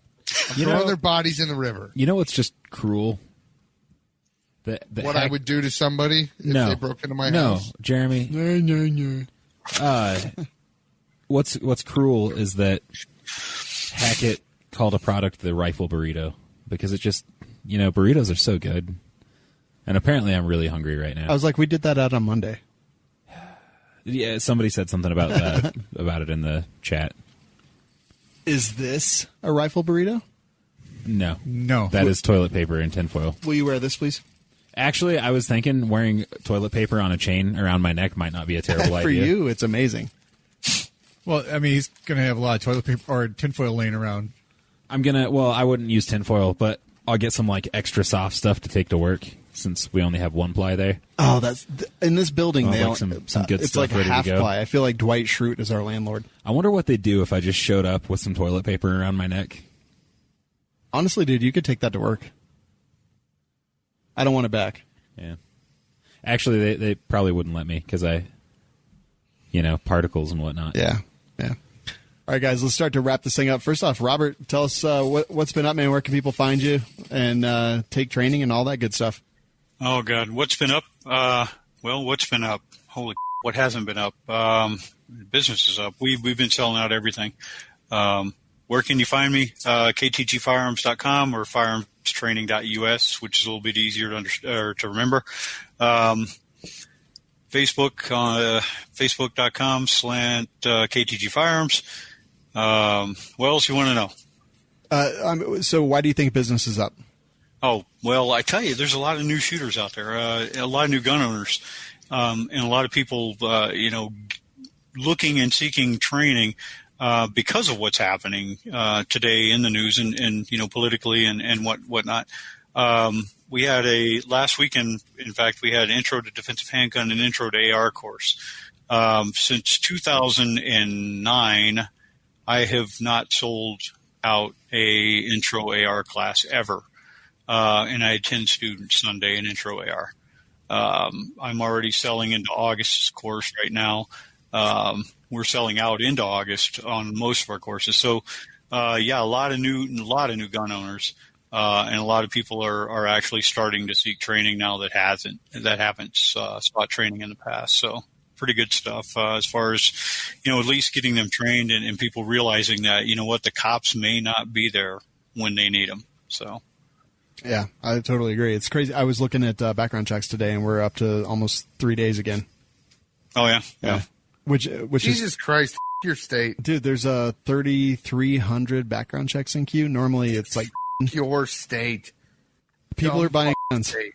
People are buying guns. It's crazy. Yeah, selling guns. You know how long it takes me to sell a gun? 5 minutes. Shoot a deer with a 300 blackout. I can. Not legally. No, you can't. Yeah, actually, I can. Wait, how? Nuisance permit. Wait. Okay, that's fair. I'm going to name this show "How Many CamelBaks." Is that all right? Yes. Perfect. But yeah, Robert, I think it's awesome. We're doing a medical class together this weekend, coming up on Saturday, the first one back from COVID. So I'll be rescheduling all the canceled classes coming up very soon here, and traveling a ton. It's going to be a blast. But I'm glad training is going well, man. Like you mentioned that it's been like episode 30 of WLS, and we're on. Aaron, what episode are we on WLS? WLS 356. 356. Yeah. So yeah, it's good, man. Like I know times were kind of tough then, and things have really flourished for you. And I'm really happy to see it. It's been a roller coaster, man. I tell you, over the years. I mean, since when did we hook up first? I think 2012, 2013-ish, somewhere in there. Yeah, 2013, I think. Yeah, and I tell you, we've been like, the deal. We've been through some really good times, really bad times, and the last 2 years have really, or last almost 3 years, have really been positive for us. I mean, we're up about 80% over last year, and last year was our best year ever. I had 29 students 2 weeks ago, and oh my God, it's just, we're selling everything out, and we've got a lot of repeat customers and a lot of growth, and I appreciate you guys. I mean, you guys kind of stuck with me through everything, and I'm gonna cheese up a little bit here because I got to, because you had me on the show for the first time, and I don't know how many years now, but no. Thanks, Sean, because every time I'd step out of line a little bit, Sean would pull me back in and say, man, get your shit straight. And, so it's been a big help. So I appreciate that. Dude, honestly, like, I feel bad about that sometimes because I'm like, hey, acting like, stop it. Yeah, but you are. Oh, that is on the list, sir. Oh, I'm sorry. But at the same time, like, I care enough about you to say, and we've believed in you the whole time, so it's been awesome. Like, I don't want to make it too gay, but no homo hashtag. Exactly. Yeah. But I appreciate that. Like I've gotten to train all around the world, and there's a reason that I always come back and all take around your classes. The world? All around the country. Sorry. Okay. There's a reason I always come back and take the classes. I think they're great. Nick's taking a bunch of classes, and so we want to take another class very soon. The next Nightfire class, but it's going to be fall, right? Yeah, we're looking fall because it's just too late. I mean, we're not even getting dark till 9:30 around here now, or 9:15 or so. So we're looking probably into the fall when we start getting shorter days again. The Nightfire classes are awesome. I love those. What haven't you taken yet? Oh, the React Defense course is coming up this weekend. Yep, which I named. Yes, you did. Thank you very much, man, because that was awesome. Let's see. I actually haven't taken Advanced Pistol, or what's it called? Fighting Pistol. Fighting Pistol. Yeah, I haven't taken that one. I haven't taken that one or the vehicle one. I've taken the vehicle, and it was amazing. I was going to take the vehicle one, but then it was like 10 degrees that day, and I was like, nah, that. How can I share my screen? I want to show you guys something. There should be a little share screen button down at the bottom of your screen. I was actually just looking at your calendar last night or the night before, trying to figure out which ones I can make it to, and I'm definitely hoping to get out and take a bunch of classes this summer. For me, at the moment, the biggest issue is ammo. Yeah. Having enough ammo to actually be able to do it. Yep. Same for me. You see the bullet hole in the B pillar there? Yeah, Jesus. Yeah, that's a student bailing out. He's not the one who shot it, but the B pillar actually stopped that round. It came in from the front of the truck toward the back of the truck. And, that B pillar actually stopped that 9mm round. That's pretty nuts. You should get some of those little bullet hole sticker decals. I don't need stickers, dude. No, but it'd be hilarious if you got some and put them over the actual bullet holes. Yeah.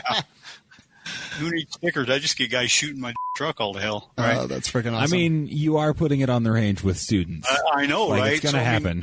The guy who shot it, he was all like, the whole class is watching. The first hit was into the B pillar, right? And he was shooting from the front of the truck using the B pillar as cover. So he's kind of like just barely kind of cranked around the truck there, and boom, hits the thing. And the whole class goes, woo! And then he shot again. He was in a kneeling position in the back of the truck. He shot through the frickin' the back corner of the truck through the tailgate and out. And I'm just sitting here. I just turn around and shoot my head like, holy. And for a penny and for a pound, if I ever shoot your truck, I'll just shoot it like 20 more times. Yeah, I'm just unload into the engine compartment. Yeah. Well, I guess I owe Robert a new door. Might as well make it worth it. Yep. There you go. Right. No, I don't care. I was actually surprised that B pillar hit didn't shatter the back window. It's actually kind of crazy that it actually stopped the round. Something to be said for those little Rangers, apparently. Yeah. Those B pillars are pretty stout. I mean, it's literally designed to keep the cab from crushing the driver and rollover. Would you say that truck is bulletproof? No. No, but A and B pillars are. A and B pillars will stop around. If you're going to have to fight around something, I always tell you in classes, put as much between you and the bad guy as possible, right? There goes proof. And I've got another round that actually hit the that toolbox in the back, right? And the person who hit it actually did the flinch, right? A little bit of a flinch, anticipation recoil, whatever. Shot through, hit the rolled steel, and that toolbox actually stopped around. So, dang. So, Robert, is this why you're so skinny? So that you can use an A and B pillar as cover? It's not concealment; it's cover. Dude, that's why. I mean, like I've gained 30 pounds over the last freaking 4 years, right? Damn. But still 30 pounds. That's awesome. You weigh what, as much as my leg now? Exactly, right? So, but yeah, I mean, using that B pillar, man, I got to keep fit so I can stay behind that thing, Jesus Christ, I can't even stay behind the tailgate. Also, Robert, you're the VP at the Isaac Walton League Pikes Peak Gun Club here in Colorado Springs, where we actually film all of our YouTube videos. Yeah. I've been the vice president there for 2 years. I've been on the board of directors for 3. Elections are coming up in August, so we'll see if I haven't screwed up enough to get voted in or out, whatever, get voted off the island. But it's been an interesting ride there. It's a great range. We've got a 144 acre range there. We've got 13 rifle pistol ranges. 6 of them are special use. 2 are instructor bays. One of these days, we're going to build a 500-yard range, and we just got a grant from the DOW to fix those back 6 ranges, get a couple trap machines, and that we've kind of been putting off because of finances, and get a new well drilled, so we actually have some freaking potable water there. Our well got it. Something happened to the aquifer down there we're into anyway. We got $85,000 for that, so we're going to be working on that stuff here in the next few weeks or so. Come on out, check out the range, pikespeakgunclub.org. Yeah, it's an awesome range, and we can't thank you enough for letting us film there. Robert, I'd be happy to help you out with that new well. And I won't even charge $85. I'll do $84. I got a shovel. Oh, Jesus Christ! Yeah, the $85,000 was for the well, the 6 ranges, and the trap machines. I got a shovel. Yeah. That's awesome. Robert, remind them one more time where can they find Kanaz online? Firearmstraining.us or ktgfirearms.com. And then Facebook is facebook.com/ktgfirearms. All right. Very cool, man. Thanks for being here, and thanks for everything over the years. It's been awesome. Look forward to the rest, and congrats on your success. We're proud of you. Thank you. Appreciate it. All right, guys. Last up is Patriot Patch Company. I don't think I got the Patriot Patch Company Patch of the Month yet for this month. Did you? I wouldn't have gotten Was it on your computer? No. Okay. If you didn't get it, I didn't get it. But they've been doing like Star Wars mixed with Pokemon lately, and for some reason I've ordered all of those, and they're freaking awesome. For some reason, you mean because they're awesome? Yeah, because they're amazing. They're so neat. They're talking about the South Bend Indiana class that was supposed to be this weekend. It's been canceled. I emailed all the people who had signed up. That one is canceled because of COVID. No, actually, I think that was last weekend. I actually don't remember. Anyway, it was canceled. We emailed everybody, but we're going to be rescheduling it soon. Go to welikeshooting.com/medical or just follow us on Facebook. We post all the medical classes and stuff there. And we'll be rescheduling Texas and Ohio, like four different classes in Ohio. Jeremy, I think we're actually just going to come to Ohio and do classes in Bryan, Valley City, going to do a class with Neomag, a class with Faxon, and then hit South Bend while we're at it. So I think we're going to do 5 or 6 classes over a week or two, and so we'll come hang out a lot. And we're going to drive, so it'll be fun as well. So Patriot Patch Company, patriotpatch.co, coupon code WLS10. Join a gun-related advocacy group, and very important these days is the suicide prevention line. Like, I know people are struggling. I know, like, it's tough to deal with the news. It's tough to deal with everything else. And I promise stuff will get better. At this point, I can't even make that promise anymore. But look, the worst day here is better than a day where you're not. So if you needed the number, call 1-800-273-8255. That's 1-800-273-TALK, or you can text a message to 741-741. We're here live every week on Monday and Wednesday and on demand every single day. Go to welikeshooting.com/show to subscribe. And as we always say, guys, thanks for listening. Get some medical training. And God bless Robert Butler. Robert Butler. Yeah. So, yeah, I'm naming the episode How Many CamelBaks? Okay. I tried to make fun of Aaron's hat, but I actually kind of like it. That's a cool hat. Yeah. It's my working in the garden hat. Yeah. No, it's kind of cool. Like it looks like it got eaten by a raccoon at some point. Yeah, right here. Yeah. Yeah, it's because it's straw. It's going to break down. Like, what caused it to break down, though? Me grabbing it like this. And makes sense. Yeah. I'm glad you came back, Aaron. I just need to take a breath. Hey, Aaron, go yourself. Go you. Thanks for the extra bleeps right at the end there. That's great. Did you think that show was worth $1? Help the cast by visiting lovewls.com.